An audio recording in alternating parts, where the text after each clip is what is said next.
Hello everyone, my name is Xenominer12 and welcome back to Transformers Month.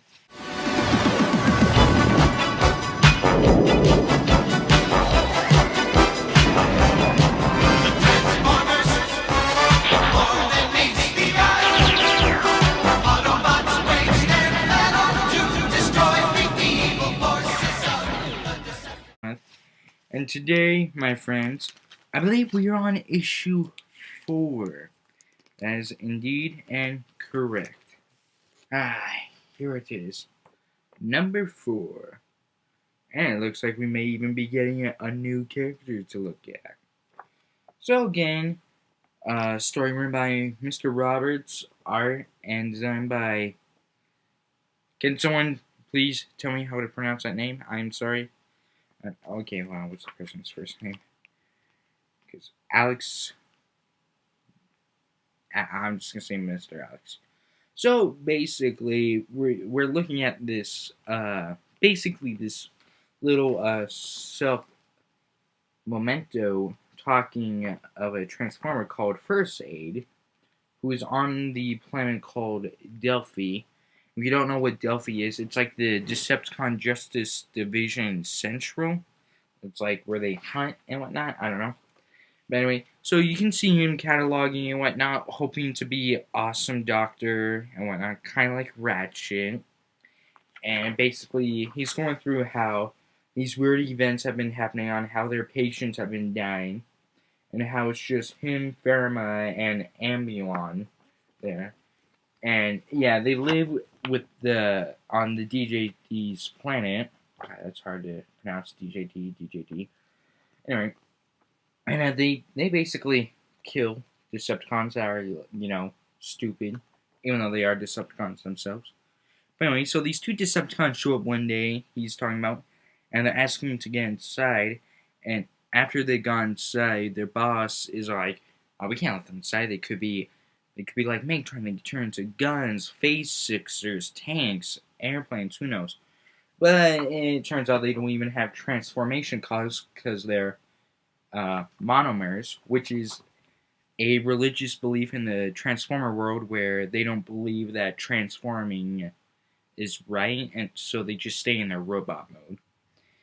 But so after all that, we go back to Ratchet, and it's showing us that he's in Swerve's new bar that we saw from issue 3 with the Spark Eater.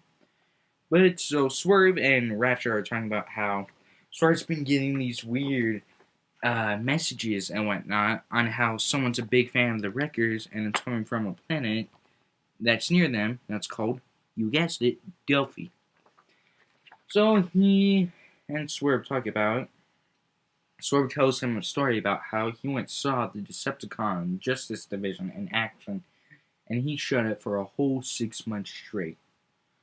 But so, the Lost Light lands as Ratchet and his people they brought with him go there, which is consistent of Drift, which doesn't make a lot of sense because Drift is an ex-Decepticon and therefore he's on the list of the Decepticon Justice Division to be killed.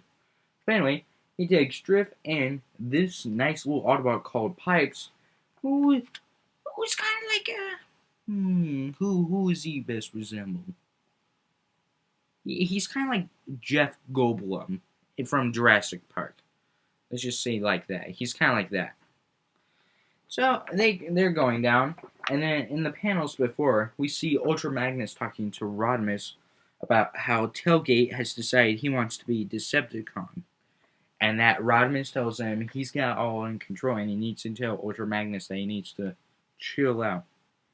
But anyway, so they arrive at the Delphi station, and there's a big old red X on it, which is basically a universal sign that Ratchet says is, which means stay the hell away, which they literally say later. And he hasn't told Pipes or Drift this yet, and Pipes, oh, the poor little Autobot, just goes in, crashes through in his robot car, And Sully, I don't think I would ever want to be like that. Look at that. He goes in and he says, guys, I think I'm covered in, Primus. It's dead people. God. Whew.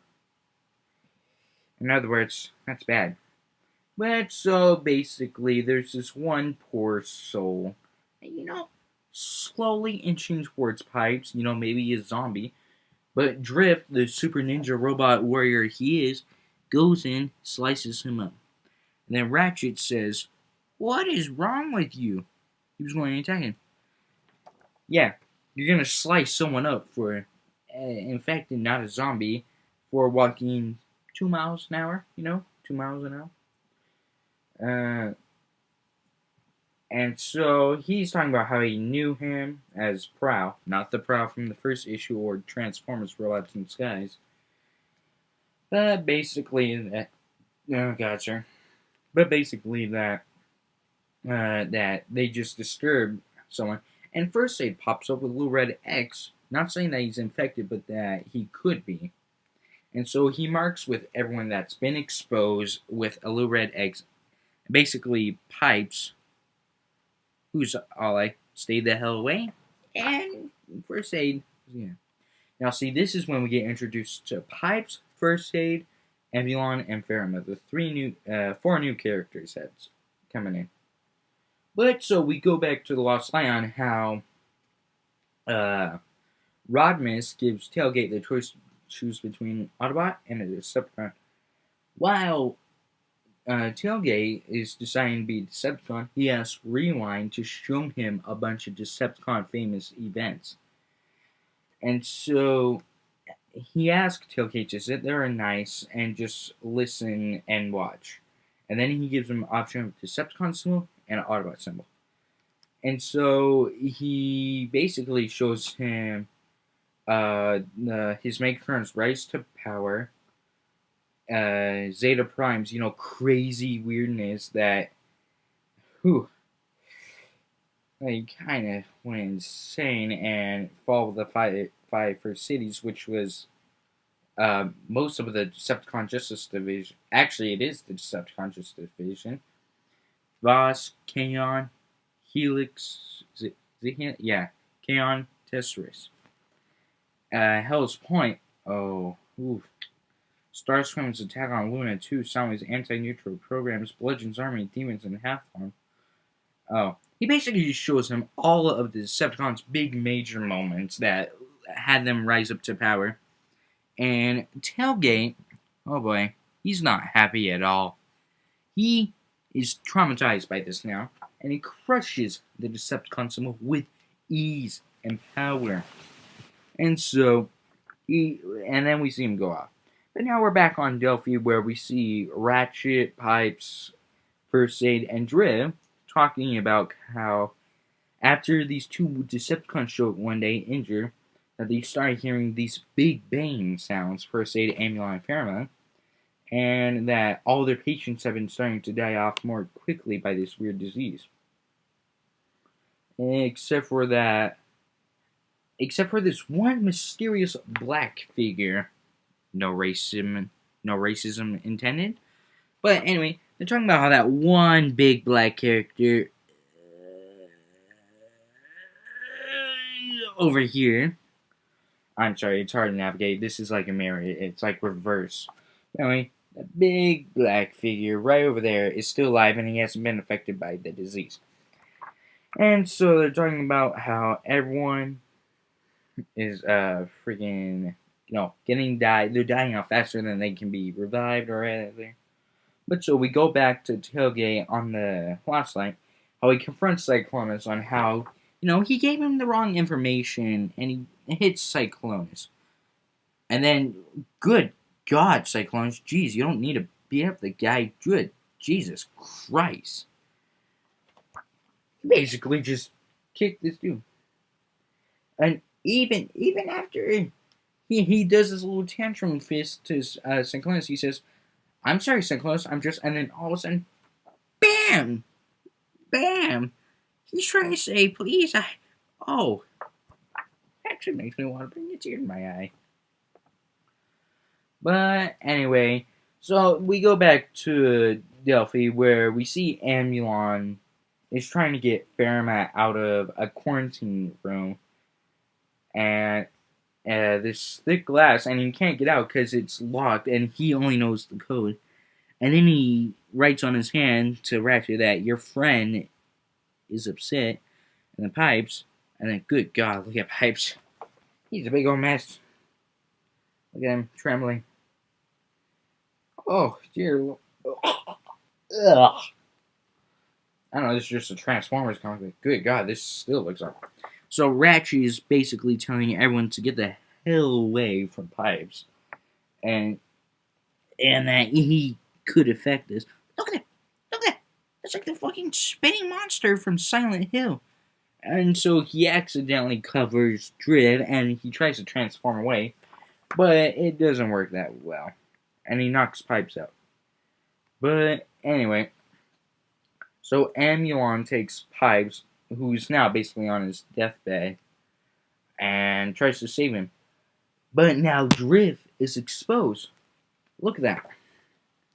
Driv is now exposed to the virus, and all of a sudden, Fairma gets out, but he's attacked by the two Decepticons that they saved, and Ratchet is trying to talk to them. But First Aid, who had this weird idea that he could bring back this mysterious figure up by, kind of like a blood donation away. You gave a little bit of your energy to that person, and they're fine. That's what he did with this big figure. And, whew! Oh, I'm loving this. Now, I haven't seen this character since Last Stand of the Wreckers back in 2010. Fortress Maximus, one of the most biggest badass Autobots ever. So, basically, he wakes up. He was tortured by this one Decepticon called Overload, and he hates Decepticons a lot. But he's just telling these dudes that you guys know where you're standing right now. You're standing in the worst place whatsoever. I was tortured by this one guy named Overload. I was ruined, brought to death. But now, you're standing in the very worst place of the entire universe. Look how big he is compared to them. They're actually trembling compared to him. Look at him. A fun fact. Almost every single Autobot has their eye color a lighter color, nowhere near red. Fortress Maximus is the only Autobot with the eye color of red. That's interesting. That really is interesting. But so then we get a look at Meet the Crew. We still got, and then like I said, Skids was added. They're soon gonna put on Pipes and Fort Max now, I think, and maybe First Aid and a couple of the others. Anyway, so we got Meet the Crew. But so basically, that was issue 4 of Transformers More Than Meets the Eye. Interesting, it's kind of a subplot now in the story, where it's kind of Ratchet's own little mini adventure during the series, where they find this distress signal, or actually the signal they find is actually fan talking about the Wreckers, and so they go to the planet Delphi, and it just turns out to be an accident of horror, where there's this weird virus that's infecting people, and they can't save them, and they don't know how to cure it. And then they're attacked by Decepticons on the DJD's planet, basically. And they're all worried that they're all gonna die. But so, if you like the video, please like, share, subscribe, and have a wonderful night. Goodbye.